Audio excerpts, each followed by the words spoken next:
నమస్కారం. గత కొన్ని నెలలుగా అంటే డిసెంబర్ 8, 2024 నుంచి ఏం జరుగుతుందో మీరు అందరూ చూస్తున్నారు. మీ అందరికీ మై అపాలజీస్, నన్ను క్షమించండి. ఎందుకంటే ఈ ఒక సమస్య నేను ఎవరి కోసం అయితే పోరాడుతున్నానో మా స్టూడెంట్స్ కోసం అండ్ మా కాలేజీలో ఆపోజిట్లో ఉన్న పని చేసుకుంటూ ఉన్న ప్రజల కోసం అండ్ వ్యాపారాలు చేసుకుంటున్న ప్రతి ఒక్కరి కోసం. అండ్ నేను ఫస్ట్ నుంచి దాని మీద మాట్లాడుతుంటే అది తప్ప డైవర్షన్ చేస్తూ నా మీద అటాక్లు చేస్తూ నా కుటుంబ సభ్యులను లాగుతూ నన్ను ఒక మనిషిని ఎన్ని విధాలుగా ఇబ్బంది పెట్టాలో అన్ని విధాలుగా ఇబ్బంది పెట్టేస్తున్నారు. అండ్ భయపడతారు అనుకుంటున్నారేమో, అది జరగని పని, ఈ జన్మకి జరగదు. అది నేను తప్పు చేయలేదు. నా మీద, నా భార్య మీద దాదాపు 32 కేసుల వరకు వేశారు. 32 కేసులు ఢిల్లీ నుంచి వాళ్ళ మనుషులతో, తిరుపతి నుంచి, హైదరాబాద్ నుంచి, ఎన్ని కోర్టులు ఉంటే అన్ని కోర్టుల నుంచి, ఎన్ని కలెక్టర్ ఆఫీసులు ఉంటే అన్ని కలెక్టర్ ఆఫీసుల నుంచి, అండ్ అన్ని బోగస్ కేసులే. అండ్ అన్నింటికి నాది ఒకటే రిప్లై, ఎందుకంటే నిజానికి ఒకే వర్షన్ ఉంటుంది, అబద్ధానికి అన్ని వర్షన్స్ ఉంటాయి. క్లుప్తంగా ఈ మధ్య జరిగింది. నేను ఫస్ట్ ఏం చెప్తున్నాను, వీళ్ళు బౌన్సర్స్ చేసుకొని మా వాళ్ళందరినీ కొడుతున్నారు, అక్కడ ఊరు వాళ్ళందరినీ కొడుతున్నారు, స్టూడెంట్స్ని కొడుతున్నారు అని నేను చెప్తూనే వస్తున్నాను. నేను అలా చెప్తుండగా నేను రాయచోటికి ఒక ఫంక్షన్కి వెళ్ళినప్పుడు ఆ ఫంక్షన్లో ఇక్కడ ఉన్న వాళ్ళందరూ వచ్చి ఒక వ్యక్తి రాకుండా ఇక్కడ వ్యాపారం చేసుకుంటుంటే ఆయన స్టోర్లో దూరి వస్తువులన్నీ ధ్వంసం చేసి కొట్టేసి అక్కడ ఉన్న స్టూడెంట్స్ని కొట్టి అద్దాలన్నీ పగలగొట్టి ఆ వీడియోస్ అన్నీ వచ్చాయి బయటికి.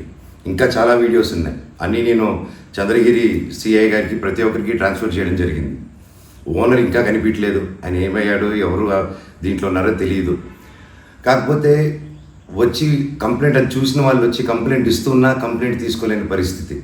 కంప్లైంట్ రాసిస్తే కంప్లైంట్ బాగాలేదు, ఇది బాగాలేదు, సో ఇంకోటి రాసుకోరండి. ఒక 3 రోజుల తర్వాత కాదండి చెప్తున్నది కంప్లైంట్ అంటే 3 రోజులు అయిపోయింది కదా, ఇంకెందుకు అంటే ఇన్ని రోజులు నేను కొట్లాడుతున్నారని చెప్తూ పోరాటం జరిగే మధ్యలోనే ఇలా వచ్చి అటాక్ చేసుకుని ఎవడేం చేయలేరు ఇక్కడ అని ఒక మాబ్క్రసీ జరుగుతుంది. అండ్ నిన్న రాత్రి కూడా నాకు ఇంటెలిజెన్స్ నుంచి మా హాస్టల్లో ఉన్న సురేష్ అన్నకి ఆ వాయిస్ రికార్డింగ్ కూడా మీకు పంపిస్తాను. ఫోన్ చేసి నేను ఆనరబుల్ సీఎం గారి దగ్గర బందోబస్తులో ఉన్నాను, మనోజ్ గారు అక్కడికి వచ్చారా, ఎందుకు వచ్చారు, మీ హాస్టల్ దగ్గరికి వచ్చారా, ఎఫ్ఐ దగ్గర రెస్టారెంట్ దగ్గరికి వచ్చారా, ఏదైనా ప్రోగ్రామ్ చేశారా. నేను ఆ సార్కి చెప్పాను, సార్ ఇఫ్ ఎనీథింగ్ నన్ను అడగండి. నేను ఆ సార్తో ముందు కూడా మాట్లాడాను, మీరు వాళ్ళని ఇబ్బంది పెట్టకండి, ఎనీథింగ్ ఎనీ టైం నాకు ఫోన్ చేయండి అన్నాను. పైగా నిన్న మధ్యాహ్నం 3-4 అలా జరిగింది ఆ ఫోన్ రావడం, నేను ఆ సార్తో మాట్లాడటం. మళ్ళీ నిన్న రాత్రి నేను ఇక్కడ తెలిసిన వాళ్ళ రిసార్ట్లో ఉంటే ఇప్పుడు దాదాపు ఒక 15-20 ఇళ్ళు ఉంటాయి ఇక్కడ. వాటి మధ్యలో అన్నీ దాటుకుంటూ సైరన్ వేసుకుంటూ 10:30కి వచ్చి నేను, నా నెక్స్ట్ ఫిలిం డైరెక్టరు, నా సిబ్బంది అందరూ కూర్చొని మేము అప్పుడే డిన్నర్ కూర్చొని తిందామని కూర్చున్నప్పుడు సరే అని వచ్చారు.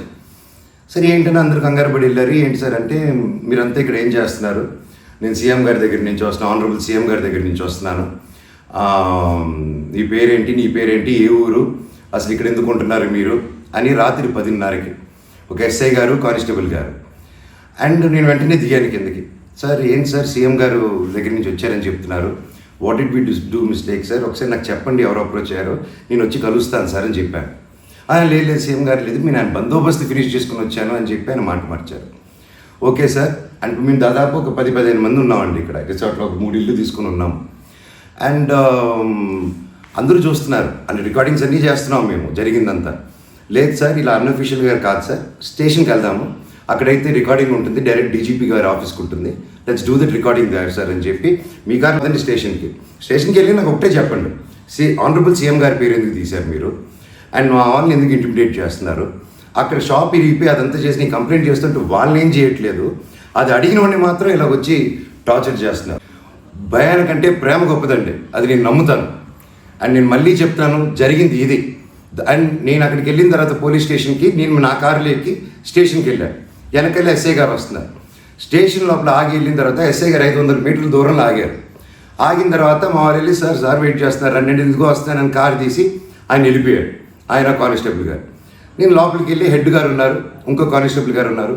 అయ్యా కెమెరా ముందు మాట్లాడదామని చెప్పి, అయ్యా ఇలా వచ్చి నన్ను డిస్టర్బ్ చేశారు, ఎందుకు చేశారంటే ఎస్ఐకి ఫోన్ చేసి నేను తీయట్లేదు సార్ అంటే స్పీకర్ పెట్టండి అన్నాను. అన్నీ రికార్డ్ చేశారు. అండ్ అఫీషియల్ ఆ కెమెరా ముందే మాట్లాడుకున్నాం. దయచేసి పోలీస్ స్టేషన్లో జరిగిన రికార్డింగ్స్ కుదిరితే చూడండి, మీరు తెప్పించుకొని ఏం జరిగిందో. ఇదండి జరిగింది. అండ్ ఎస్ఐ గారు రాలేదు, ఎవరు రాలేదు, నేను ఎక్కడే వెయిట్ చేస్తున్నాను. ఈలోగా సిఐ గారు ఫోన్ చేస్తే నాకు మెసేజ్ పెట్టండి సార్, మా వాళ్ళకి నేను ఇక్కడ నన్నే ఇంత ఇంటిమిడేట్ చేసి నన్నే ఇలా తొక్కాలని చూస్తూ ఉంటే ఇంకా మిగతా వాళ్ళందరినీ ఏం చేస్తారు సార్ మీరు, నేను ఊరి దాటాక వాళ్ళని ఏం చేస్తారు సార్, వాళ్ళకి ఏం ప్రొటెక్షన్ ఉంది అని చెప్పి అనడం జరిగింది. సో ఇది జరిగింది, ఎందుకంటే ఒక్కొక్కరు ఒక్కొక్క న్యూస్ క్యారీ చేస్తున్నారు. But this is the facts happen. నా దగ్గర ప్రతిదీ ఫ్యాక్ట్ ఉంది. నన్ను తప్పు అయితే నా షర్ట్ పట్టుకుని వరే మనోజ్ నువ్వు తప్పు రా అని అడగండి మీరు, I'm ready for that. But దీంట్లో దీంట్లో ఏది నాది ఒక తప్పు లేదు.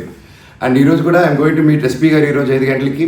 ఆయన కలిసి ప్రతి ఒక్క ప్రూఫ్ ప్రతిదీ నా దగ్గర ఉండేది వెళ్ళి తీసుకెళ్ళి చూపించి సార్కి సబ్మిట్ చేయాలనుకుంటున్నాను. థ్యాంక్ యూ సో మచ్ అండి. జై హింద్.